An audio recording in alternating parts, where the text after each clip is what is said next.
غیر مسلموں کے نیک اعمال۔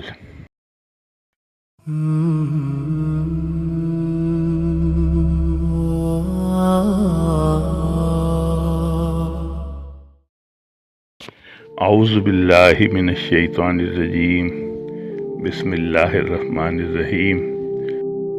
نیک فطرت لوگ حالت کفر میں بھی جو نیکیاں کرتے ہیں، اللہ ان کی نیکیوں کو ضائع نہیں کرتا اور انہیں ان نیکیوں کا بدلہ ایمان کی روشنی کی صورت میں دے دیتا ہے۔ اللہ انہیں اسلام قبول کرنے کی توفیق دیتا ہے تاکہ ان کی نیکیوں کا صلہ دنیا اور آخرت دونوں میں عطا فرمائے۔ ایسے ہی ایک صاحب سمسحہ بن ناجیہ رضی اللہ تعالیٰ عنہ ہیں۔ جب آپ مسلمان ہوئے تو آپ نے رسول اللہ صلی اللہ علیہ وسلم سے پوچھا کہ اے اللہ کے رسول، میں نے جو نیکیاں ایمان لانے سے پہلے کی ہیں، کیا ان کا اجر مجھے ملے گا؟ پھر انہوں نے اپنے بارے میں بتایا کہ ایک مرتبہ میرے 2 اونٹ گم ہو گئے تھے۔ میں ان کی تلاش میں جنگل کے پار پرانی آبادی میں چلا گیا۔ وہاں ایک بوڑھا شخص میرے اونٹوں کو سنبھالے ہوئے تھا۔ اس شخص نے اونٹ میرے حوالے کیے اور ساتھ ہی مجھے کھجوریں اور پینے کا پانی بھی دیا۔ میں اس شخص سے بہت متاثر ہوا۔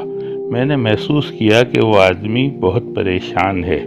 پوچھنے پر اس نے بتایا کہ اس کا داماد اپنی نومولود بچی کو مارنے کے در پہ ہے۔ سمسحہ رضی اللہ تعالیٰ عنہ نے اس شخص سے بات کی کہ بچی کو نہ مارے اور ان کے حوالے کر دے۔ اس شخص نے اس بات کے لیے معاوضے میں اونٹ مانگ لیے۔ آپ نے اونٹ اس کے حوالے کیے اور بچی کو لے آئے اور اپنے گھر والوں کے حوالے کر دیا تاکہ اس کی پرورش کریں۔